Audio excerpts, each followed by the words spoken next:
Radhe Radhe. Hi friends, அனைவருக்கும் வணக்கம். எல்லோரும் எப்படி இருக்கீங்க ஃப்ரெண்ட்ஸ்? நல்லா இருக்கீங்களா? காலையில் 4 மணி ஆகிடுச்சு. பசங்களை எழுப்பலான்னு பார்த்தா மாமனார் கூப்பிட்டாங்க. கிளம்பிட்டாங்கனால கதவு சாத்திக்கோன்னு சொன்னாங்க. சரின்னு வெளியில் போய் பார்த்தா ஆல்ரெடி குளிச்சுட்டு ரெடியாக ஆகிட்டாங்க. சரின்னு கேட்டு மட்டும் திறந்து விட்டேன். ஏன்னா 2 கையில் 2 பக்கெட், ஒரு கையிலையும் ஒரு கையில் பேகும் சாமி பொருளும் எடுத்துகிட்டு போவாங்க. அதனால் இந்த மாதிரி கேட்டு ஓப்பன் பண்ணிவிட்டா அவங்க ஃப்ரீயாக வெளியில் போகிறதுக்கு ஈஸியாக இருக்கும். அவங்க கிளம்பும் போது ஃபோன் நான் பிடிச்சிட்டு இருக்கேன். தெரியாத மாதிரி பிடிச்சிருந்தேன், டார்ச் போடல ஃபோனில். அதுக்கு அப்படியே தான் நான் வீடியோ பண்ணேன். அவங்க போன அப்புறமா போயிட்டு சரி வெளியில் காட்டலாம் அப்படின்னு சொல்லி பார்த்தேன். பக்கத்துலேயே தான் இங்கே கோயில். இங்கே லைட் எரியுது இல்லைங்களா, அங்கே தான் விடிய காலம் 4 மணிக்கு கிளம்பி போயிடுவாங்க.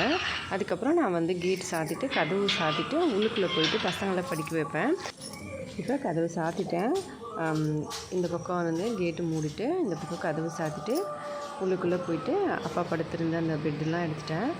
இது கொசு வலை கட்டி தான் படுப்பாங்க, ஏற்கனவே சொல்லியிருப்பேன். அதுக்கப்புறம் டைம் பார்த்தா இன்னும் 4 ஆகலை, இன்னும் 5 நிமிஷம் இருந்தது. அதுக்கப்புறம் சரி கொசு வலையெல்லாம் எடுத்துகிட்டு வச்சுட்டு பசங்களை போய் எழுப்பிக்கலாம் அப்படின்னு சொல்லிட்டு கதவு சாத்திட்டு உள்ளுக்குள்ளே வந்துட்டேன்.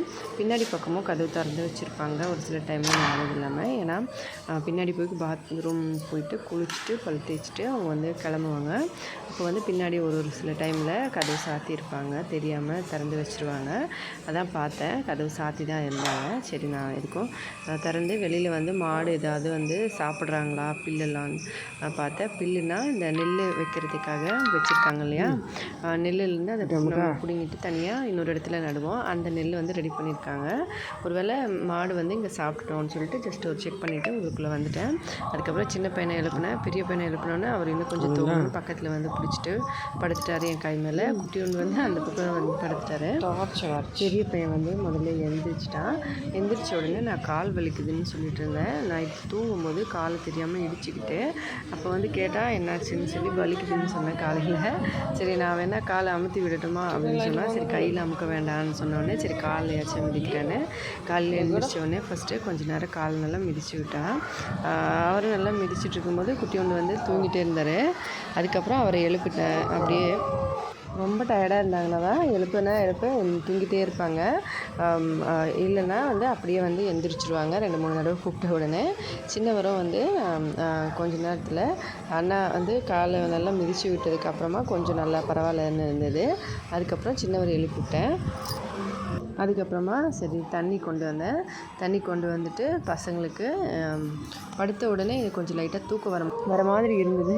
அதனால சரி போய் முகத்தை இன்னொரு தடவை கழுவிட்டு தண்ணி குடிக்க உக்காந்துட்டேன். நான் எப்போவும் சொல்கிற மாதிரி தான் தண்ணி ஃபஸ்ட்டு நம்ம தூங்கி எழுந்திரிச்சோடனே முதல் தடவை தண்ணி குடிக்கும்போது கொஞ்சமாக குடிக்கணும். அதுக்கப்புறம் 2வது தடவை அதே மாதிரி கொஞ்சம் குடிச்சிட்டு அதுக்கப்புறமா ஃபுல்லாக நம்ம எவ்வளோ தண்ணி வேணால் குடிச்சிக்கலாம். காலையில் வெறும் வயிற்றில் தண்ணி குடித்தா நல்லது. ஃபஸ்ட் டைம் நீங்கள் பழக்கம் பண்ணுறீங்கன்னா கொஞ்சம் வாமிட் வர மாதிரி இருக்கும், குமட்டுற மாதிரி இருக்கும்.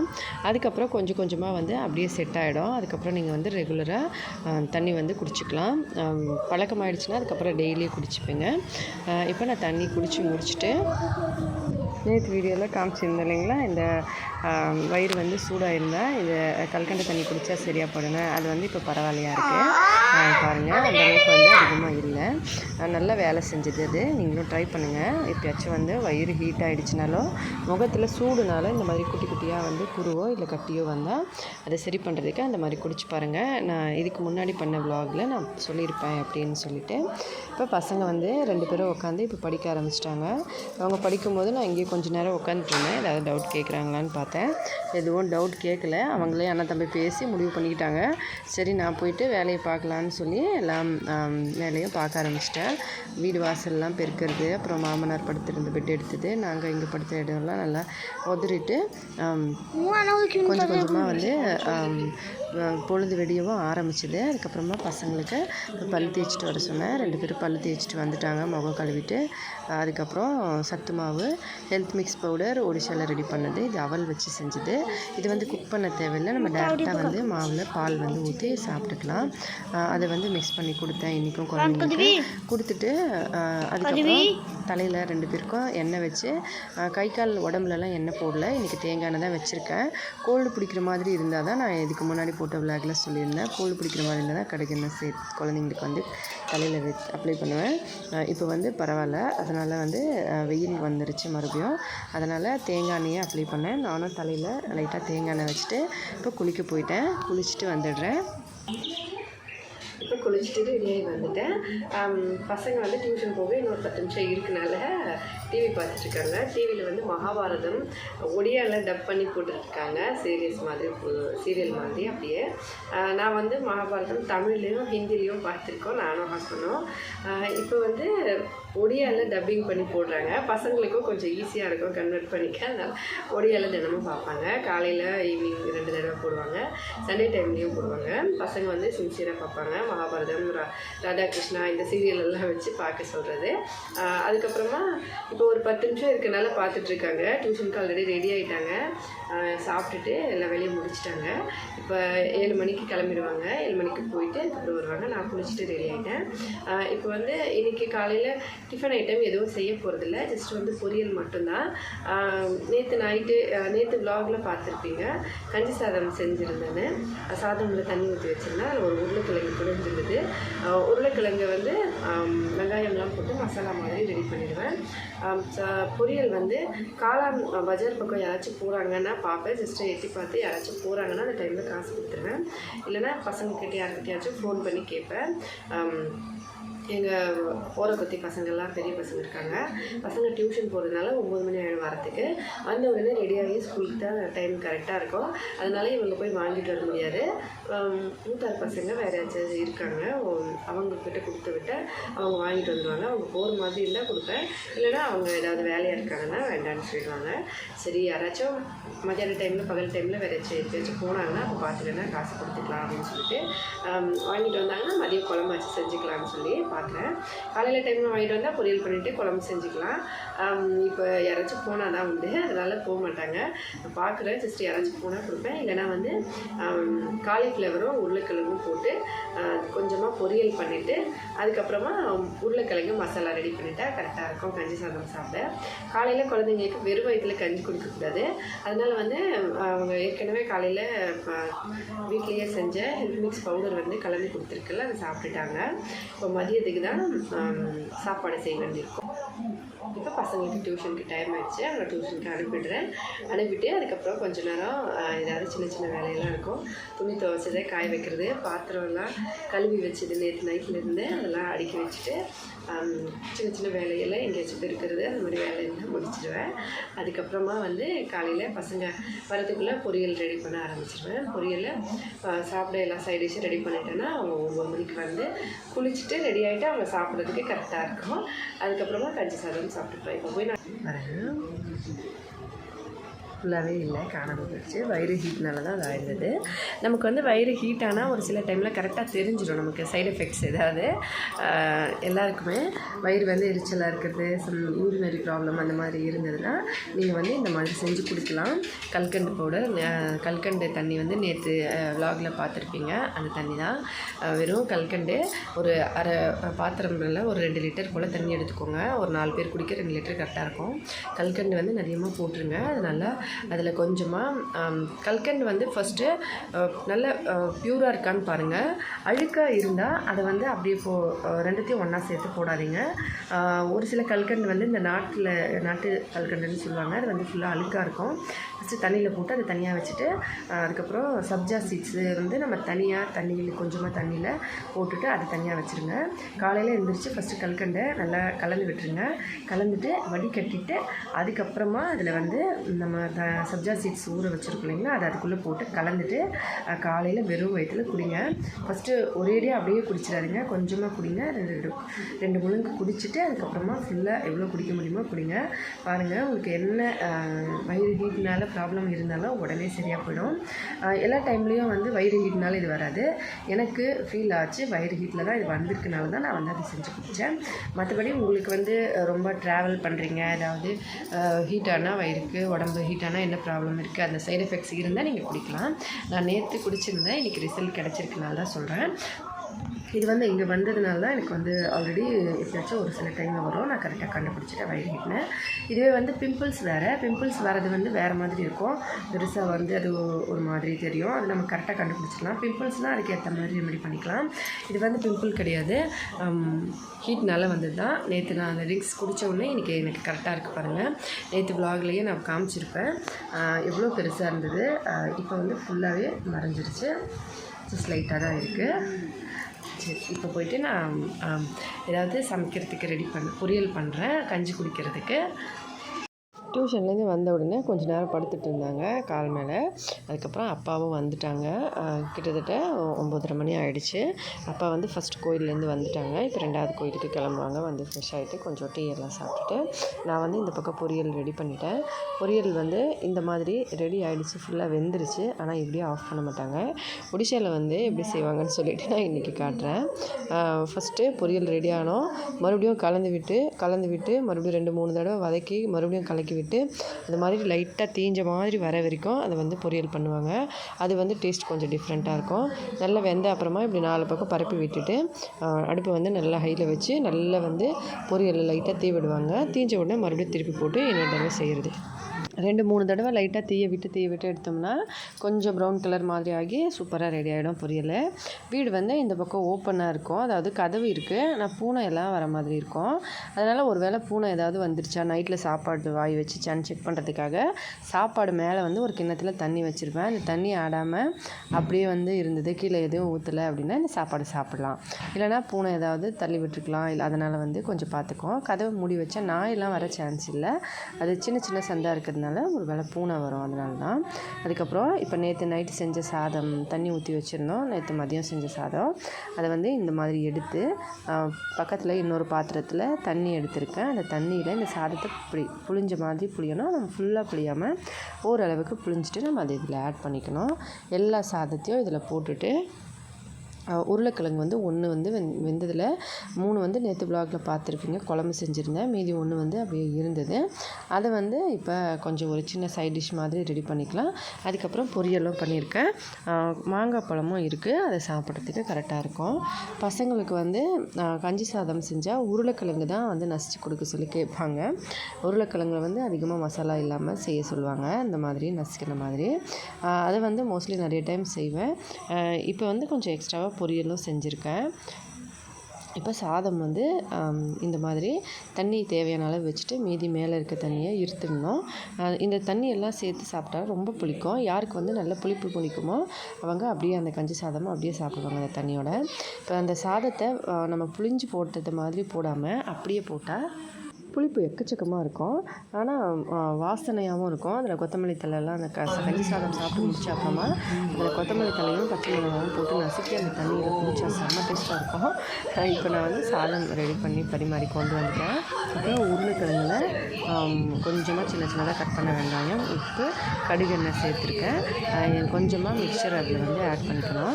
மிக்சர் வந்து வீட்டிலேருந்து காலி ஆகிடுச்சு. அதனால் கடையில் வந்து 10 ரூபாய்க்கு வாங்கிட்டு வச்சுருந்தேன். பசங்க 10 ரூபாய்க்கு வாங்கிட்டு வந்தாங்க. அதை வந்து உருளைக்கிழங்கோடு சேர்த்து மசிச்சுக்கணும். பச்சை மிளகாய் போட்டால் குழந்தைங்க சாப்பிட மாட்டாங்கனால ஃபஸ்ட்டு உருளைக்கிழங்கும் மிக்சரும் வெங்காயத்தையும் மசிச்சுட்டு கடுகு எண்ணெய் சேர்த்து அதுக்கப்புறமா தனியாக எடுத்து பசங்களுக்கு வச்சுட்டு நான் வந்து எனக்கு பச்சை மிளகாய் வந்து மிக்ஸ் பண்ணி சாப்பிட்ருவேன். இப்போ சாதம் எல்லாம் வந்து ரெடி ஆகிடுச்சு. பசங்க வந்து ஃபஸ்ட்டு மாங்காய் பழம் தான் சாப்பிட ஆரம்பிப்பாங்க. சாதம் வந்து அந்தளவுக்கு காலி பண்ண மாட்டாங்க. ஃபஸ்ட்டு மாங்காய் பழம் சாப்பிட்ருவாங்க. அதுக்கப்புறமா முடிஞ்ச அப்புறமா சாப்பாடு சாப்பிடுவாங்க. அதனால் ஃபஸ்ட்டு சாதம் சாப்பிடுங்கன்னு சொல்லிகிட்டே இருந்தேன். அதுக்கப்புறம் உருளைக்கிழங்கு இந்த மாதிரி நல்லா மசிச்சு பாதி அந்த பக்கமும் பாதி இந்த பக்கமும் 2ஆக பிரிச்சுட்டேன். வெள்ளரிக்காய் வந்து சின்னதாக கட் பண்ணி சின்னதாக வெங்காயம் கட் பண்ணது அதில் கொஞ்சம் உப்பு போட்டு வச்சுருந்தேன். இப்போ இதை பாத்திரத்தில் எல்லாத்தையும் மசித்து பாதி வந்து எடுத்து அதில் வச்சுருவேன். மீதி வந்து இந்த பக்கமே வச்சு பச்சை மிளகாய் ஆட் பண்ணி நான் சாப்பிட்டுக்கலான்னு சொல்லிட்டு இதை ரெடி பண்ணிட்டேன். சைட் டிஷ் எல்லாம் ரெடி ஆகிடுச்சு. இப்போ காலையில் வந்து பிரேக்ஃபாஸ்ட்டு சாப்பிட போகிறோம்.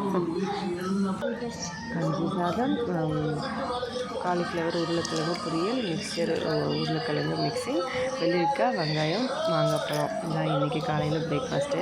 ஆனால் சாப்பிட்டு முடித்தா செம்ம தூக்கம் வரும். ஆனால் தூங்க மாட்டேன். கஞ்சி சாதம் சாப்பிட்டா நல்லா தூக்கம் வரும்னு சொல்லுவாங்க. எனக்கும் நானும் நிறைய டைம் வந்து ஃபீல் பண்ணியிருக்கேன் ஒரு சில டைமில். ஆனால் நான் அவ்வளோ ஈஸியாக வந்து தூங்கிட மாட்டேன். படுத்த உடனே தூக்கம் வந்துடுறதுனால படுக்க மாட்டேன், உட்காந்துட்டே இருப்பேன். வேறு ஏதாவது வேலையை பார்த்துக்கிட்டே இருப்பேன். அதுக்கப்புறம் சாப்பிட்டு முடிச்ச அப்புறம் இந்த துணி வந்து எப்போவுமே சாப்பிட்டு முடிச்ச அப்புறம் துடைக்கிறதுக்காக வச்சுருக்க துணி. நல்லா தினமும் வந்து சாப்பிட்டு முடித்த உடனே அந்த இடத்துல இந்த மாதிரி துணி வச்சு தான் துடைப்பாங்க ஒடிஷாவில். அப்படியே வந்து பெருக்க மாட்டாங்க துடைப்பத்தில். ஃபஸ்ட்டு துணி வச்சு துடைச்சிட்டு அதுக்கப்புறமா வந்து பெருக்கி விடுவாங்க. இந்த துணி வந்து தினமும் சாப்பிட்டு முடித்த உடனே அந்த இடம் துடைக்கிறதுக்கு பாத்திரம்லாம் எடுத்துகிட்டு வந்து வெளியே வச்சுட்டேன். இதை வந்து இப்போ கழுவணும். இப்போ வந்து அந்த துணியை நல்லா வந்து 2-3 தடவை அலசிட்டு எடுத்துகிட்டு போகிறதுக்கு முன்னாடி 2-3 தடவை அலசினேன். அதுக்கப்புறம் இப்போ மறுபடியும் 2 தடவை அலசியிருக்கேன். அலசிட்டு இப்போ அந்த துணியை வந்து நம்ம வச்சுட்டு உரமாக வெயிலில் அது எடுக்கும்போது அது மேலே தண்ணி ஊற்றிட்டு அதுக்கப்புறம் எடுக்கணும். இல்லைனா பூச்சி ஏதாவது இருக்கும்.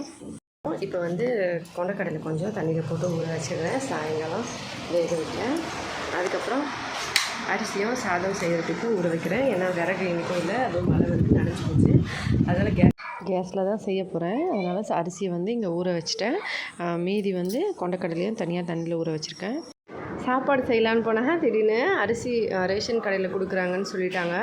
அதனால் சரி கிளம்பலான்னு சொல்லிட்டு பேக் எடுத்துகிட்டு கிளம்பிட்டேன். 20 கிலோ அரிசி எங்களுக்கு கிடைக்கும் 2 மாதத்துக்கு சேர்த்து. போகும்போது இப்படி தான் வந்து கொஞ்சம் தூரம் போக வேண்டியிருக்கும். வயல் ஃபுல்லாக வந்து வயல்வெளி தான். நான் வந்து தலையில் துணி இப்படி வச்சுட்டு தான் போவேன். பக்கத்தில் தான், அடுத்த ஒரு 2 ஊர் தள்ளி தான் போனால் அங்கே ஒரே ஆளுங்க கூட்டமாக இருந்தாங்க. அதுவும் இல்லாமல் எல்லாருமே வந்து அரிசி வாங்கிறதுக்கு ரொம்ப அதிகமான ஆளுங்க வந்திருந்தாங்க. ஏன்னா கொஞ்ச நாள் முன்னாடியிலேருந்து சர்வர் எரர்னு சொல்லிட்டு ஒரு 2 வாரமாக ஆயிடுச்சு. அரிசி வந்து கொடுக்கவே இல்லை. ஃபஸ்ட்டு கொஞ்சம் பேருக்கு மட்டும் கொடுத்துருந்தாங்க, மீதி பேருக்கு கொடுக்காம நிப்பாட்டிட்டாங்க அந்த சர்வர் எரர்னால். சரின்னு சொல்லிட்டு நான் சொன்ன உடனே சரி போய் வாங்கிட்டு வந்துடலாம் அப்படின்னு சொல்லிட்டு கிளம்புனேன். பார்த்தா அவ்வளோ ஜனமாக இருந்தது. கிட்டத்தட்ட 1 மணி நேரம் ஆகிடுச்சு. அங்கேயே நின்று ரொம்ப நேரம் ஆகிடுச்சு. எல்லோரும் வேறு தெரிஞ்சவங்க, இவங்கெல்லாம் எங்கள் ஊர்லேயே பெரியவங்க, வயசானவங்க. அங்கே நிற்கிறதுக்கே ஒரு மாதிரியாக இருந்தது. அதனால் போய் நான் கொஞ்சம் ஓரமாக சைடில் நின்றுட்டு இருந்தேன் கொஞ்ச நேரம். அரிசி கொடுக்குற டைம் வந்தால் கூப்பிடுங்க அப்படின்னு சொல்லிட்டு நான் போயிட்டு ஓரமாக நின்றுட்டேன். எங்கள் ஓரக்குத்தி பையன் வந்து அங்கேயே நின்றுட்டு இருந்தான். சரி வாங்க சித்தி நீங்கள் இங்கே நில்லுங்க, நான் அரிசி வந்த அப்புறமா டைம் கரெக்டாக நம்ம கூப்பிடும்போது வாங்கிக்கலாம் அப்படின்னு சொல்லிட்டான். சரி நான் போய் ஓரமாக நின்னேன். அதுவும் வந்து நிறைய வந்து ஜென்ஸுங்க தான் வராங்க. லேடிஸ் வந்து யாராச்சும் ஒருத்தவங்க 2 பேருங்க அந்த மாதிரி தான் வராங்க. நிறைய ஆளுங்க இருக்கிறதுனால ஒரு மாதிரியாக இருக்கும் அங்கே நிற்கிறதுக்கு. நான் ஓரமாக வந்து கொஞ்சம் நேரம் நின்றுட்டே இருந்தேன். அப்போ கூட வந்து இங்கே கிராமன்றதுனால மோஸ்ட்லி வெளியிலலாம் யாரும் லேடிஸ் வரமாட்டாங்க இல்லைங்களா, அதனால ஒரு மாதிரி ஆக்வர்டாக இருந்தது. சரி பரவாயில்ல நின்றுடலாம், வேறு என்ன பண்ணுறதுன்னு சொல்லிட்டு ரொம்ப நேரம் வெயிட் பண்ண அப்புறமா தான் லைனே வந்தது. ஹஸ்பண்ட் வந்து வீட்டில் இருக்கும்போது எந்த பிரச்சனையும் இல்லை, அவங்களே போய் அவங்க வாங்கிட்டு வந்துடுவாங்க. இப்போ அவங்க வெளியில் இருக்காங்கன்றதுனால தான் நான் வந்து வெளியில் போக வேண்டியிருக்கு. அப்புறமா சரி டைம் வரும்னு பார்த்தா கிட்டத்தட்ட ஒரு 1 மணி நேரம் ஆகிடுச்சு. அதோட வந்து எனக்கு ஃபிங்கர் பிரிண்ட் எடுக்கும்போதும் மறுபடியும் வந்து ஏதோ ஒரு எரர் வந்ததுனால மறுபடியும் லேட் ஆகிடுச்சு. கொஞ்சம் நேரம் சொல்லிவிட்டு கண்ணுக்கு ஃபஸ்ட்டு வந்து கண்ணுக்கு வந்து இப்போ பார்த்தாங்க சென்சாரில். மறுபடியும் வந்து கையை மாற்றி வந்து ஃபிங்கர் பிரிண்ட் அது மாதிரி பண்ணி ஒரு 5-6 தடவை ஆகிடுச்சு. அதுக்கப்புறமா ஒரு வழியாக அரிசி வாங்கிட்டு வீட்டுக்கு வந்துட்டேன். வீட்டுக்கு வந்து அப்புறமா சாப்பாடு செய்யலான்னு சொல்லிட்டு 12:30 மணி ஆகிடுச்சு. கடகடன்னு சரி சாப்பாடு வச்சிடலாம். ஏற்கனவே அடுப்பு வந்து செய்கிறதுக்கு விறகும் இல்லை, விறகு வந்து வாங்க வேண்டியிருக்கு. இப்போ மழையாக இருக்கிறதுனால எல்லாம் ஈரமான விறகாக கொடுத்துருவாங்கனால இப்போ வாங்கலை. அப்புறமா சரி அங்கேருந்து வீட்டுக்கு கிளம்பி வந்த அப்புறம் அடுப்பில் ஒரு பக்கம் சாதம், ஒரு பக்கம் சித்துலான்னு சொல்லிட்டு ஒரு ரெசிபி. இதில் வந்து வெறும் உருளைக்கிழங்கு, தக்காளியும் உப்பு மஞ்சத்தூள் போட்டு வேக வைக்கணும். பாதி வேகும்போது இதில் முருங்கைக்காய் ஒரு 4-5 கட் பண்ணி போட்டுட்டு மஞ்சத்தூள் சேர்த்து இதை மூடி வச்சு நல்லா வேக வச்சுக்கணும். ஒரு தக்காளி போட்டு செஞ்சோம்னா ரொம்ப நல்லாயிருக்கும். ஜஸ்ட் லைட்டாக வந்து அந்த டேஸ்ட் நல்லாயிருக்கும் தக்காளி சேர்க்கும் போது. நல்லா வந்து வெந்த அப்புறமா இது வந்து அப்படியே ஒரு தாளிப்பு மாதிரி போட்டுக்கணும். இந்த பக்கம் வந்து சாதம் வெடித்த அப்புறமா பால் வந்து அடுப்பு மேலே வச்சுட்டேன். எப்போவும் நான் சொல்கிற மாதிரி தான். பால் வந்து எப்படின்னா நல்லா கொதித்து பொங்கி வரும்போது தண்ணி கொஞ்சம் அப்படியே தெளித்து விட்டுட்டு அப்படியே புழுக்குள்ளே அமுகின உடனே ஒரு 4-5 தடவை மட்டும் தண்ணி தெளித்து விட்டுட்டோம்னா பொங்கி வரும்போது பால் வந்து வெளியே ஊற்றாமல் அப்படியே இருக்கிற பாத்திரத்தில் கரெக்டாக பொங்கி வரும். இந்த பக்கம் குழம்பு வந்து இந்த மாதிரி ஜஸ்ட் லைட்டாக திக்னஸாக இருக்கும். இது தண்ணி மாதிரி தான் இருக்கும். நம்ம உருளைக்கிழங்கு வந்து இந்த கரண்டியை வச்சு இப்படி லைட்டாக வந்து மேஷ் பண்ணி விடணும்.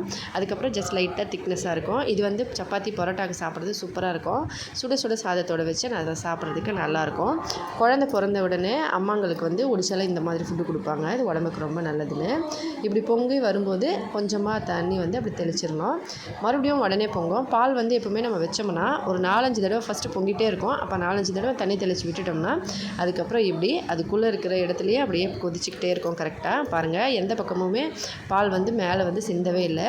அதுக்கப்புறம் பால் கொதித்து நல்லா வந்து திக்னஸ் லைட்டாக வந்த அப்புறமா அடுப்பை ஆஃப் பண்ணிவிட்டு பால் இறக்கி வச்சுட்டேன். பாலில் வந்து 3/4 பாகம் தனியாக வச்சுட்டு ஈவினிங் வந்து ஜூஸ் செய்கிறதுக்கு 1/4 பாகம் வந்து இதில் வச்சுட்டேன். லைட்டாக வந்து நம்ம அந்த காற்று போகிற மாதிரி இப்படி வைக்கணும். இல்லைனா இந்த மாதிரி தண்ணி வந்து என்ன ஆகும்னா உள்ளே ஃபுல்லாக வந்து தண்ணி மறுபடியும் பாலில் விழுந்து தண்ணி ரொம்ப பால் வந்து மிக்ஸ் ஆகிடும். அதனால் கொஞ்சம் காற்று போகிற மாதிரி வச்சோம்னா அந்த ஆவியெல்லாம் வெளியில் போன அப்புறமா நம்ம ஃபுல்லாக போட்டு மூடிக்கலாம். பால் வந்து நல்லா தண்ணி எல்லாம் உள்ளே போயிட்டு பாலில் நிறைய தண்ணி சேர்ந்துடாமல் இருக்கிறதுக்கு கொஞ்சம் கேப் வச்சு நம்ம மூடி வைக்கணும். நல்லா மழை வர மாதிரி இருக்குது. அதனால் துணியெல்லாம் வெளியே காய வச்சது எல்லாத்தையும் கொண்டு வந்துட்டேன். இப்போ மத்தியானம் 2 மணி ஆகும்போது இப்போ நான் போய் சாப்பிட போகிறேன். என்னென்ன சாப்பாடு இன்றைக்கி செஞ்சுருக்கேன்னு சொல்லி பார்க்கலாம் வாங்க. சாதம் தாங்க, சாதம் செஞ்சுருந்தேன். பார்த்தீங்க, காலையில் செஞ்ச பொரியல் கொஞ்சம் இருந்தது.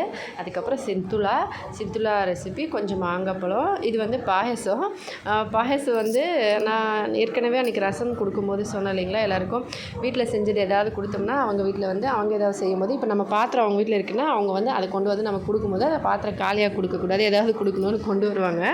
அந்த மாதிரி பாயாசம் கொண்டு வந்தாங்க. அது வந்து நல்லா சூடாக இருந்ததுனால நான் வந்து தட்டில் ஊற்றி ஆற வச்சுருக்கேன். இப்போ சாப்பிட்டு முடிச்சிடுறேன். எப்பவுமே முகத்தில் வந்து இந்த மாதிரி நிறைய வேர்வை இருக்குன்னா முகத்தை வந்து கழுவாதீங்க உடனே. நான் இப்போ தான் வந்து பாத்திரம்லாம் கழுவிட்டு வந்தேன்.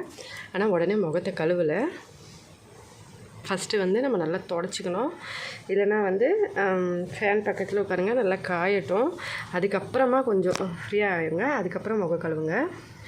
வேர்வை வந்து அதிகமாக இருக்கும்போது நம்ம முகம் கழுவுனோம்னா கோல்டு பிடிக்கும். நமக்கு அந்த வேர்வை வந்து இருக்கும்போது நம்ம முகம் கழுவுனா கோல்டு பிடிக்கும்னு சொல்லுவாங்க. மோஸ்ட்லி வந்து நான் நிறைய தடவை அதை பார்த்துருக்கேன். பசங்க வந்து விளையாடிட்டு உடனே வந்து முகம் கழுவுனாலும் கை கால் உடம்பெல்லாம் கழுவிட்டு வந்தாங்கன்னா அப்படி தான் இருக்கும். அதோடு வந்து விளையாடிட்டு வந்து உடனே வந்து குளிக்க வந்தாங்கன்னா அதுக்கப்புறமா அதே மாதிரி தான் கோல்டு பிடிக்க இருக்கும். நான் வந்து இதை சொன்னப்போ ஃபஸ்ட்டு வந்து கொஞ்சம் யோசித்தேன். அதுக்கப்புறம் 2-3 தடவை நான் பார்த்துட்டேன். அதுக்கப்புறம் நானே கூட எங்கேயாச்சும் வெளியில் போயிட்டு வந்தால் ரொம்ப கசகசன்னு இருக்குதுன்னு உடனே வந்து முகம் கை காலெல்லாம் கழுவிட்டு உட்காந்தோன்னா அப்படியே வந்து கோல்டு பிடிக்கிற மாதிரி இருக்கும்.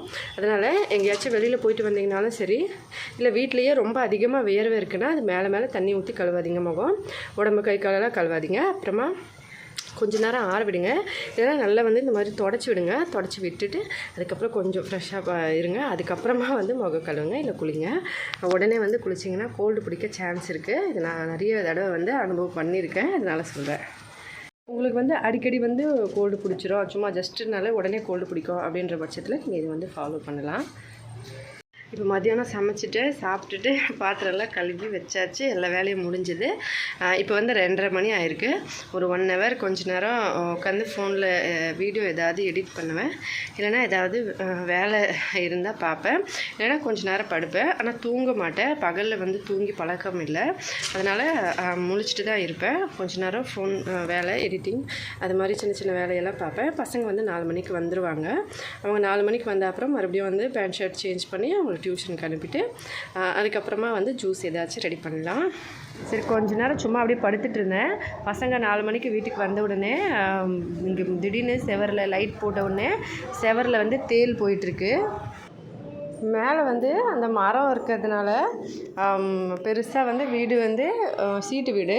மேலேயே ஒரு நல்ல பெரிய மரம் ஒன்று இருக்குது. அது மேலேருந்து பொத்துன்னு இந்த மாதிரி பூச்சியோ பாம்போ ஏதாவது வந்துடும். அதனால் கொஞ்சம் பத்திரமா இருக்க வேண்டியிருக்கும். ஒரு சில டைமில் இந்த மாதிரி வந்துடும். அதை நான் பார்த்துட்டேன்னா இந்த மாதிரி எடுத்து வெளியில் போட்டுருவேன். ஒரு தடவை பூரான்னு கூட வந்துருந்தது. அப்புறம் பாம்பு, பூரா, இந்த மாதிரி தேள் இதெல்லாம் எப்போயாச்சும் ஒரு தடவை வந்துடும். அதனால் கொஞ்சம் பார்த்து பத்திரமா இருக்கணும். ஏன்னா மரம் வந்து வீட்டு மேலேயே இருக்கிறதுனால நம்ம கொஞ்சம் பத்திரமா இருக்க வேண்டியிருக்கும். ஆனால் மரம் இருக்கிறதுனால நல்லா காற்று வருதில்ல, அதனால் சீட்டு வீடு வேறு ரொம்ப ஹீட்டாக இல்லாமல் கரெக்டாக இருக்கும். கொஞ்சம் கூலிங்காக இருந்தால் போதும், அந்தளவுக்கு கூலிங்காக இல்லைனாலும் பரவாயில்ல. அதனால சரி மரம் இருக்கட்டும். அதுவும் இல்லாத அது வந்து எங்கள் ஹஸ்பண்டோட தம்பி சித்தப்பா வீட்டோட மரம். அவங்க தான் வெட்டினா தான் உண்டு, நம்ம எதுவும் சொல்ல முடியாது. அதுக்கப்புறம் பையன் வந்து மறுபடியும் கால் இப்போ எப்படி இருக்குன்னு சொல்லி கேட்டான். நான் வந்து பரவாயில்லன்னு சொன்னேன். சரி பரவாயில்ல, அப்போ கூட நான் கொஞ்சம் அமுக்குவேன் அப்படின்னு சொன்னால், அமுக்க வேண்டாம் மிதிக்கிறதுனா வேணால் மிதின்னு சொல்லவே சரி மறுபடியும் கொஞ்சம் நேரம் மிதிச்சிட்டு இருந்தான். 4 மணிக்கு ஸ்கூல்லேருந்து வந்த உடனே மதியம் வந்து இன்றைக்கி அவங்க சாப்பிடவே இல்லை. இந்த பக்கம் அந்த பக்கம் சுற்றிட்டு கொஞ்சம் ஸ்நாக்ஸ் ஐட்டம் மட்டும் சாப்பிட்டுட்டாங்க. அதனால் வந்த உடனே பசி எடுத்துச்சுனால கொஞ்சம் காஜு பிஸ்தாலாம் இருந்தது, பாதாம் முந்திரி இதெல்லாம் கொஞ்சமாக இருந்தது, காஞ்ச திராட்சை. அது வந்து ஒரு கைப்பிடி அளவுக்கு கொடுத்தேன். அதை இவர் பேப்பரில் வச்சு அவர் டப்பாவில் வச்சுட்டு 2 பேரும் மாற்றி மாற்றி சாப்பிட்டுட்டு இருந்தாங்க. மதியம் எதுவுமே சாப்பிடல, வெறும் ஸ்நாக்ஸ் மட்டும்தான் சாப்பிட்டாங்க. அதனால் சரி கொஞ்ச நேரம் சாப்பிட்ட உடனே கால் மிதிச்சுட்டு, அம்மா சரி ரொம்ப நாள் ஆச்சு இந்த மாதிரி குகு பாஞ்சி பண்ணணும்னு சொன்னாங்க. குகு பாஜின்னா நம்ம நிலா பாட்டு பாடுவோம் இல்லைங்களா, அந்த மாதிரி தான். குகு பாஜி நைப்பாஜி அப்படி சொல்லணும். இப்போ அது வந்து ரொம்ப நாள் ஆச்சு பண்ணலை, பண்ணுங்க அப்படின்னு சொல்லி கேட்டான். சரின்னு சொல்லிட்டு உட்கார சொல்லிட்டு குழந்தை கொஞ்ச நேரம் பண்ணேன். அதுக்கப்புறம் நல்லா கொஞ்ச நேரம் தூக்குங்கன்னு சொன்னால் ரொம்ப நேரம் ஆச்சு விளையாடி. சரி குழந்தைய கொஞ்ச நேரம் அப்படி விளையாட காட்டலாம் அப்படின்னு சொல்லிட்டு. ஏன்னா அவங்க 2 பேரும் அவங்க பாட்டுக்கு விளையாடிட்டு இருப்பாங்க, அவங்க பாட்டுக்கு படிச்சுப்பாங்க. எப்போவுமே வந்து எந்த வேலையாக இருந்தாலும் டிஸ்டர்ப் பண்ண மாட்டாங்க, அவங்க பாட்டுக்கு இருப்பாங்க. இன்றைக்கி விளையாட ஆசை வந்துடுச்சு அம்மா கூடனால, சரி பரவாயில்ல கொஞ்ச நேரம் அப்படின்னு சொல்லிட்டு இந்த மாதிரி கொஞ்சம் தூக்கி விளையாடிட்டு இருந்தேன். ஆக்சுவலி நைட்டில் வந்து தூங்கும்போது இந்த மாதிரி பண்ண சொல்லுவாங்க ஒரு சில டைமில். காலையில் தூங்கி எழுந்திரிச்சா ஒரு சில டைமில் அந்த மாதிரி பக்கத்தில் கட்டி பிடிச்சி தூங்கணும், அதுக்கப்புறம் இந்த மாதிரி பண்ணணும், அந்த மாதிரிலாம் சொல்லுவாங்க. சரி இப்போ வந்து திடீர்னு பகல்லையே ஞாபகம் வந்துருச்சுன்னு சொல்லிட்டு கொஞ்ச நேரம் வந்து அப்படி தூக்குனேன். இவர் தூக்கும் சின்னவர் பார்த்துட்டு அவர் என்னையும் தூக்கணும் அப்படின்னு சொல்லிட்டு அவரையும் தூக்க சொன்னார். சரி 2 பேரையும் கொஞ்ச நேரம் இந்த மாதிரி விளையாட காமிச்சிட்டு அதுக்கப்புறமா சரி கொஞ்ச நேரம் போய் விளையாடுங்க அப்படின்னு சொன்னேன். வெளியில் போய் கொஞ்ச நேரம் விளையாடிட்டு அதுக்கப்புறம் டியூஷனுக்கு வந்து டைம் ஆகிடும், டியூஷன் போயிட்டு வந்துடுங்க அப்படின்னு சொன்னேன். ஏன்னா இன்றைக்கி கொஞ்சம் ஸ்கூல் சீக்கிரமாக விட்டதுனால விளையாடிட்டு இருந்தாங்க. அதுக்கப்புறம் 4 மணிக்கு டியூஷன் கிளம்பிட்டாங்க. நானும் வீட்டிலேருந்து எந்திரிச்சு வீடு வாசல்லாம் பெருக்கி மீதி வேலையெல்லாம் பார்க்க ஆரம்பிச்சிட்டேன். அண்ணன் அமுத்துனாருன்னா நானும் அமுத்துவேன்னு சொல்லிட்டு இவர் காலை வந்து நல்லா மிதித்தார். அதுக்கப்புறம் அமுக்கி விடுறேன்னு சொன்னாங்க. கையில் அமுக்க வேண்டாம், காலில் வேணால் மிதின்னு சொன்னேன். அப்புறமா வந்து 2 பேரும் மாற்றி மிதித்ததில் கால் வந்து இப்போ பரவாயில்ல, ஃபுல்லாக கொஞ்சம் நல்லாயிருக்கு. இந்த மாதிரி லைட்டாக அமுக்கிட்டே இருந்தால் நான் வேண்டாம் மிதிக்கிறதா இருந்தால் மிதி, இல்லைனா விட்டுரு அப்படின்னு சொன்னேன். அப்புறமா சரின்னு சொல்லிவிட்டு ஏறி மிதித்தார். லைட்டாக கொஞ்சம் நேரம் மிதித்து அதுக்கப்புறம் விளையாட கிளம்பிட்டாங்க. விளையாடிட்டு வந்தால் அப்புறம் டியூஷனுக்கு 4 மணிக்கு கிளம்பிட்டாங்க. 4 மணிக்கு டியூஷன் போயிட்டு ஈவினிங் வந்து 6 மணிக்கு தான் வந்தாங்க. ஜூஸ் பால் வந்து சில்லுன்னு ஆகிடுச்சு. இதில் வந்து கேரட், பீட்ரூட், ஆப்பிள் போட்டு அரைச்சி வச்சுருக்கேன். இதை வந்து ஜஸ்ட் லைட்டாக சர்க்கரை கூட ஆட் பண்ணியிருக்கேன். இதை சேர்த்துட்டு கலந்துட்டு ஃபஸ்ட் வந்து ஒரு சின்ன பீசஸ் வந்து அப்படியே இருக்குது.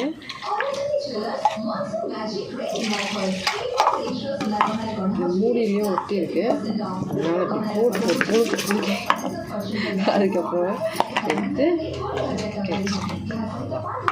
இந்த பாத்திரத்தில் ஒரு பாத்திரம் ஃபுல்லாக இருந்தால் கரெக்டாக இருக்கும்.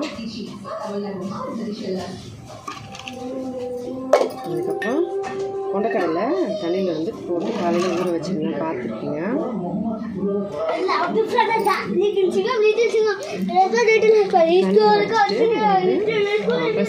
கொண்டக்கடலை வந்து நம்ம வேக வைக்காமல் கூட பச்சையாக சாப்பிடலாம், ரொம்ப நல்லது உடம்புக்கு. எங்கள் பசங்க பச்சையாகவே சாப்பிட்டுவாங்க. மாமனார் நாத்தனார் பையன் அவங்கெல்லாம் பச்சையாக சாப்பிட மாட்டாங்க, வேக வச்சு தாளிப்பு போட்டு தான் சாப்பிடுவாங்க.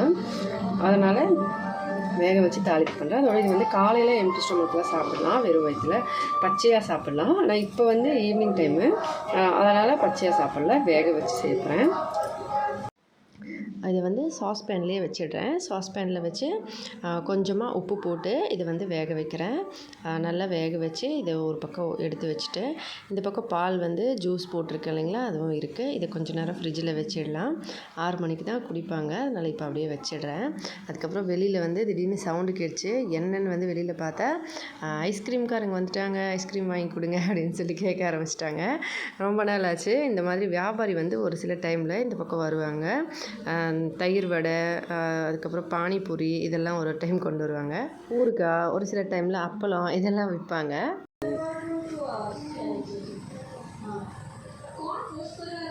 ₹10 இந்த ஐஸு. ₹10 ஓகேவான்னு சொல்லுங்கள். ஐஸ் போட்டு அதுக்கு மேலே வந்து டூட்டி ஃப்ரூட்டி கொஞ்சம் ஆட் பண்ணியிருக்காங்க.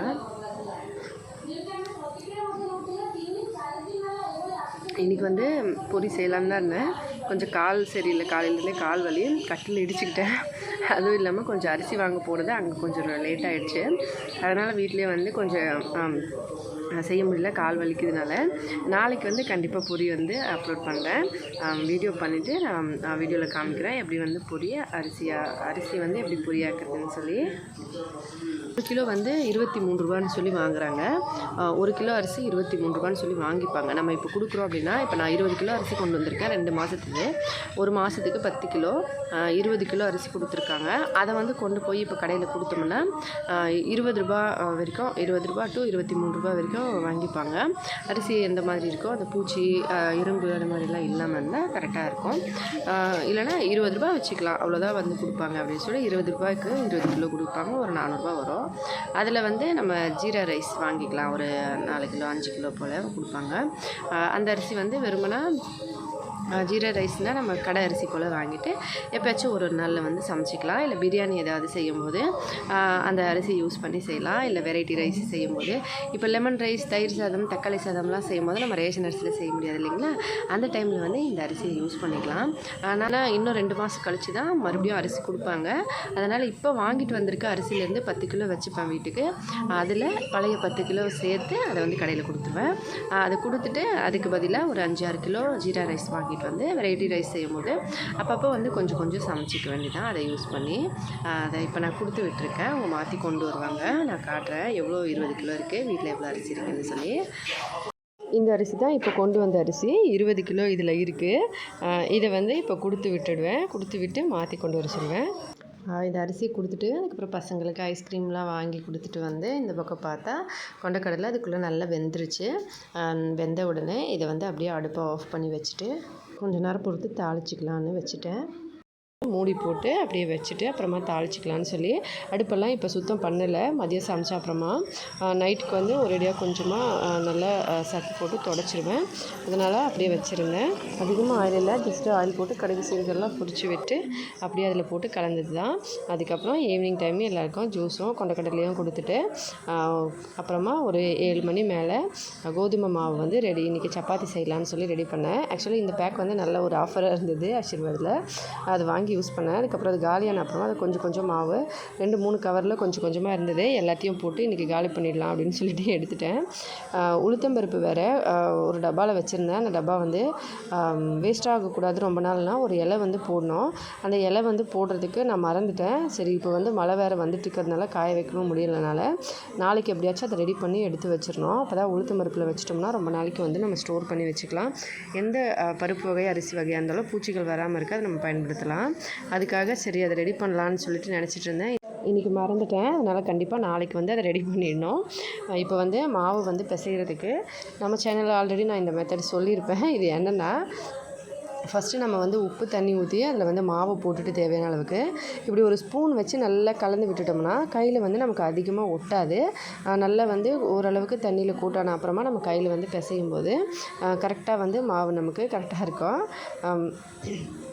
அதிகமாக வந்து கையிலையும் ஒட்டாமல் இருக்கும். தேவைப்பட்டால் நடுவில் தண்ணி ஊற்றி இந்த மாதிரி மிக்ஸ் பண்ணிவிட்டு எல்லா பக்கமும் நல்லா வந்து கோட்டான மாதிரி தண்ணியில் நமக்கு தெரிஞ்சிச்சுன்னா அதுக்கப்புறமா வந்து கையில் போட்டு இப்படி பிசையணும். நல்லா பிசைஞ்சு கொஞ்சம் நேரத்தில் சப்பாத்தி மாவை நான் ரெடி பண்ணிடுறேன். ரெடி பண்ணிவிட்டு அதை வச்சுட்டு நான் நைட்டுக்கு வந்து சாப்பிட்றதுக்கு முன்னாடி எடுத்து செஞ்சுக்கலாம். இப்போதைக்கு நான் அப்படியே வச்சுருவேன். கொஞ்சம் பிசைஞ்சு முன்னாடியே வச்சிட்டோம்னா நல்லா சாஃப்ட்னஸ் வரும். அதனால் பசங்க வந்து படிச்சுட்டு இருக்கும்போதே சரி நான் வந்து இதை ரெடி பண்ணிடலாம் அப்படின்னு சொல்லிட்டு ரெடி பண்ணி வச்சுட்டேன். இப்போ நல்லா பிசைஞ்சு இந்த மாதிரி எடுத்து வச்சிடுறேன். அப்புறமா காட்டுறேன் எப்படி வந்து சாஃப்ட்னஸ் இருக்குதுன்னு சொல்லிட்டு. பாருங்கள், இப்போ நல்லா சாஃப்டாக இந்த மாதிரி பிசைஞ்சிட்டேன். கையில் பாருங்கள் நிறைய ஒட்டவே இல்லை. இதுவே வந்து நம்ம ஃபஸ்ட்டு டேரெக்டாக தண்ணியில் கை வச்சு பிசைய ஆரம்பிச்சிட்டோம்னா கையில் வந்து பட்டையாக பிடிச்சிக்கும். அதுக்கப்புறம் நம்ம எடுக்க வேண்டியிருக்கும். இப்படி பிசையும் போது ஈஸியாக இருக்கும். ட்ரை பண்ணி பாருங்கள் பிடிச்சிருந்தா. இல்லைன்னா ஓகே, நீங்கள் பிசைகிற மாதிரி பிசைங்க. இது ஜஸ்ட் வந்து ஒரு யூஸ்ஃபுல்லான ஐடியாவாக இருக்கனால சொன்னேன். இப்போ இந்த மாதிரி நல்லா வந்து மிக்ஸ் பண்ணி இதை உடம்பு வச்சுக்கலாம். வச்சுட்டு நைட்டுக்கு சப்பாத்தி செய்யும்போது எடுத்து இதை செஞ்சுக்கலாம். மாவு பிசைஞ்சிட்டேன். பசங்களும் அவங்களோட எல்லா ஹோம்ஒர்க்கும் எழுதி முடிச்சிட்டாங்க. கொஞ்சம் நேரம் டிவி பார்ப்பாங்க. மாவு வந்து நான் இதை ஒரு தட்டு போட்டு மூடி வச்சிடுறேன். அப்போ தான் வந்து காஞ்சி போகாமல் இருக்கும். அப்புறமா செய்யலாம்.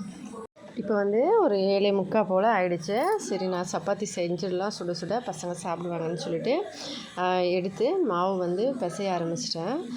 இது வந்து நல்லா ஃபஸ்ட்டு பிசைஞ்ச அப்புறமா இப்போ வந்து ஜஸ்ட் கொஞ்சம் நேரம் பிசைஞ்சிட்டு அதுக்கப்புறம் கையில் இப்படி உருட்டி நல்லா நீளமாக வந்து இப்படி பண்ணி அதுக்கப்புறம் சின்னதாக அப்படி உருட்டி போட்டுக்கணும். அதுக்கப்புறமா நம்ம செஞ்சோம்னா ஈஸியாக டக்குன்னு நம்ம தேய்ச்சிக்கிட்டே சுட்டுக்கலாம்.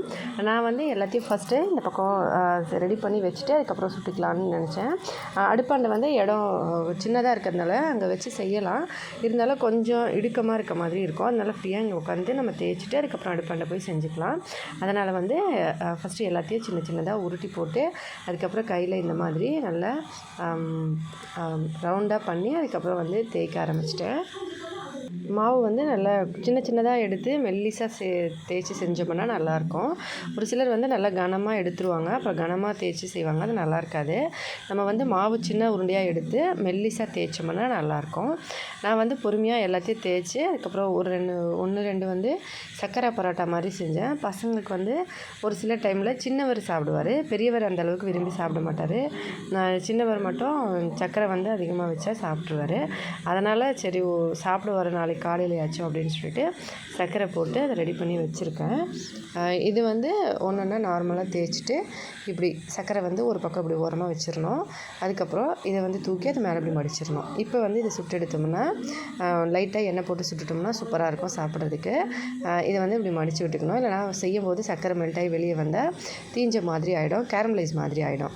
அதுக்கப்புறம் அதே போல் இன்னொன்று அந்த மாதிரி மொத்தத்தையும் திரட்டி எடுத்துகிட்டு கொண்டு வந்துட்டேன். அதுக்கப்புறம் அடுப்பு மேலே அந்த சிங்கிள் லேயராக செஞ்சதெல்லாம் கொஞ்சமாக எண்ணெய் ஊற்றி செஞ்சுட்டேன். இது மாவு பிசைஞ்ச அதே பாத்திரம் தாங்க. அதே பாத்திரத்தில் தான் போட்டு வைக்கிறேன். எப்போவுமே நம்ம சப்பாத்தி பரோட்டாலாம் செஞ்சோம்னா சுட சுட அப்படியே இருக்கணும்னா இந்த மாதிரி கொஞ்சம் குடுங்கின மாதிரி பாத்திரம், அதாவது ஒரு கிண்ணம் வெள்ளா மாதிரி இருக்கணும். நமக்கு வந்து பெருசாக இருக்கணும். ஆனால் உள்ளுக்குள்ளே வச்சோம்னா நமக்கு அமுக்குன மாதிரி இருக்கணும் அந்த பாத்திரம். ஃப்ரீயாக வந்து இப்போ தாம்பாளம் தட்டு மாதிரி பெரிய தட்டு மாதிரி அதிலெல்லாம் வச்சோம்னா சீக்கிரமாக சில்லுன்னு ஆகிடும். இந்த மாதிரி கிண்ணம் மாதிரி இருக்கிற பாத்திரத்தில் வச்சோம்னா என்ன ஆகும்னா அப்படியே இருக்கும். ரொம்ப நேரத்துக்கு சூடாக மூடி வச்சிட்டோம்னா. இப்போ நான் அதை எல்லாத்தையும் செஞ்சுட்டு இந்த பக்கம் சக்கரை பரோட்டா செய்யும்போது ரெண்டுத்தையும் ஒன்றா போட்டு செஞ்சுப்பேன். பெரிய தவான்றதுனால இடம் இருக்கனால மீதி வந்து கொஞ்சம் தான் இருக்குது. இப்போ அதையும் செஞ்சிடுறேன். செஞ்சு முடிச்சிட்டேன். இப்போ நைட்டுக்கு வந்து இந்த பொரியல் காலையில் செஞ்சது நல்லா இல்லை, வச்சுட்டேன். இது வந்து மதியம் செஞ்ச சிந்துலா ஹெல்தியான ரெசிபின்னு சொன்னேன் இல்லைங்களா, அதுதான். அதை வந்து இதில் நான் எடுத்துக்கிறேன் சாப்பிட்றதுக்கு. அதுக்கப்புறம் கஞ்சி சாதமில் வந்து தண்ணி ஊற்றி வச்சுட்டேன். நாளைக்கு காலையில் கஞ்சி குடிப்பேன். அதுக்கப்புறம் பசங்களுக்கு வந்து இப்போதைக்கு பரோட்டாவோ இல்லை ரொட்டியோ கொடுத்துருவேன். அவங்க வந்து பாலில் சாப்பிட்றதுக்கு விரும்புவாங்க. ஒரு சில டைமில் சர்க்கரை வச்சு சாப்பிட சொல்லுவாங்க, சர்க்கரை தண்ணியில் சாப்பிட்ணுன்னு சொல்லுவாங்க. நான் அதெல்லாம் அவாய்ட் பண்ணிவிட்டு கண்டிப்பாக வந்து சர்க்கரையில் தான் சாப்பிடக்கூடாது அப்படின்னு சொல்லிட்டு பாலில் தொட்டு சாப்பிட சொல்லுவேன். எண்ணெய் போட்டு செய்யாமல் அப்படியே வெறும் ரொட்டி மாதிரி செஞ்சுருந்தேன். அதை வந்து பால் தொட்டு சாப்பிட்லாம். அந்த மாதிரி ஒன்று செஞ்சுருக்கேன். மீதியெல்லாம் வந்து எண்ணெய் போட்டு செஞ்சுருக்கேன். அது மாதிரி இருக்கிறது வந்து குழம்புல சாப்பிட்றதே கரெக்டாக இருக்கும். இப்போ சக்கரை பரோட்டா இந்த பக்கம் இருக்குது. பரோட்டாலாம் செஞ்சதெல்லாம் எடுத்துகிட்டு சிம்பிளாக ரெடியாக இருக்குது சாப்பிட. சிம்பிளாக வந்து சூடு பண்ணலை, ஏன்னா ரொட்டியே சுட தான் இருக்குது. ஏதாவது ஒன்று சூடாக இருந்தால் நம்ம கரெக்டாக வந்து மெயின்டைன் ஆகிடும். அதனால் குழந்தைக்கு வந்து கொடுக்க ஆரம்பிச்சிட்டேன். கொஞ்சமாக ஊட்டி விடணுன்னா இவர் சின்னவர் வந்து பாலில் சாப்பிட்ணுன்னு சொன்னார். அதனால் நானும் பெரியவரும் சிம்பிளால் தொட்டு சாப்பிட்றதுனால அவர் தனியாக பாலில் தொட்டு சாப்பிட்றாரு. பாலில் தொட்டு சாப்பிட்டுட்டு அதுக்கப்புறம் பால் குடிச்சிட்டு படுத்துருவோம். தூங்குறதுக்கு வந்து இன்றைக்கி பெட்டு மேலே போடுறதுக்கு ஒரு பெரிய பெட்ஷீட் மாதிரி இருந்தது. அது வந்து கொஞ்சம் மேலே எதையோ போட்டு பாட்டில் மாதிரி உடச்சிட்டாங்க. அதனால் ஃபுல்லாக கொஞ்சம் கொஞ்சம் பாட்டில் துகள்கள் இருக்குது. அதனால் எடுத்து வச்சுட்டேன். இப்போ வந்து சாப்பிட்டு முடித்த உடனே அடுப்பெல்லாம் தொடச்சிட்டு அதுக்கப்புறம் பாத்திரத்தெல்லாம் கழுவிட்டு எல்லாத்தையும் எடுத்து வச்சுட்டு போயிட்டு படுத்துருவோம். எடுத்து வச்ச பாத்திரமெல்லாம் அப்படியே கழுவி வச்சது எல்லாமே அப்படியே இருக்கும். நாளைக்கு காலையில் எடுத்து வச்சுப்பேன். ஃபஸ்ட்டு அடுப்பெல்லாம் ஃபுல்லாக நல்லா தொடச்சிட்டு அதுக்கப்புறமா வந்து பாத்திரத்தெல்லாம் கழுவ ஆரம்பிச்சிட்டேன். சாதத்தில் தண்ணி ஊற்றி வச்சுருக்கேன் இல்லைங்களா, அதுக்கு மேலே வந்து ஒரு கிண்ணத்தில் தண்ணி வச்சுருவேன். ஏன்னா இன்றைக்கி நேற்று விழாக்லேயே சொல்லியிருப்பேன், சாதம் வந்து நம்ம அப்படியே வச்சிட்டோம்னா ஒரு சில டைமில் பூனை வந்து இந்த ரூமில் வந்துருச்சுன்னா வாய் வச்சுச்சா என்னன்னு சொல்லி தெரியாது இல்லைங்களா, முடி ஏதாவது விழுந்திருக்கும். அதனால் தண்ணியோடு வச்சிட்டோம்னா நமக்கு தள்ளி இருந்தாலோ கொஞ்சம் வேறு மாதிரி நம்ம வச்சதை விட வேறு மாதிரி டிஃப்ரெண்ட்டாக இருந்தால் வந்து நம்ம கண்டுபிடிச்சிடலாம். அதுக்காக தான் தண்ணி வந்து எப்போவுமே சாதம் மேலே வச்சுருவேன். ஏன்னா சின்ன ரூமில் வந்து கதவு வந்து மூங்கிலில் செஞ்சது, பூனைகள் உள்ளே வர சான்ஸ் இருக்குது. அதனால தான். அதுக்கப்புறம் பாத்திரத்தை எல்லாம் கழுவ ஆரம்பிச்சிட்டேன். இந்த பக்கம் பாத்திரம் கழுவும்போது பசங்க பின்னாடி உட்காந்துருப்பாங்க சேர் போட்டு. ஏன்னா வெளியே இருட்டாக இருக்கு இல்லையா, அதனால் ஒண்டியாக கழுவுனால 2 பேரும் வந்து இங்கே உட்காந்துருப்பாங்க. நான் வந்து எல்லா பாத்திரத்தையும் கழுவிட்டு ஒன்றுன்னா அதுக்கப்புறம் எல்லா வேலையும் முடிச்சாச்சு. பாத்திரமும் கழுவியாச்சு. குடிக்க தண்ணி கொண்டு வந்துட்டேன் பாட்டிலில். அதுக்கப்புறமா இப்போ பாய் போட்டு படுத்து தூங்க வேண்டியதுதான்.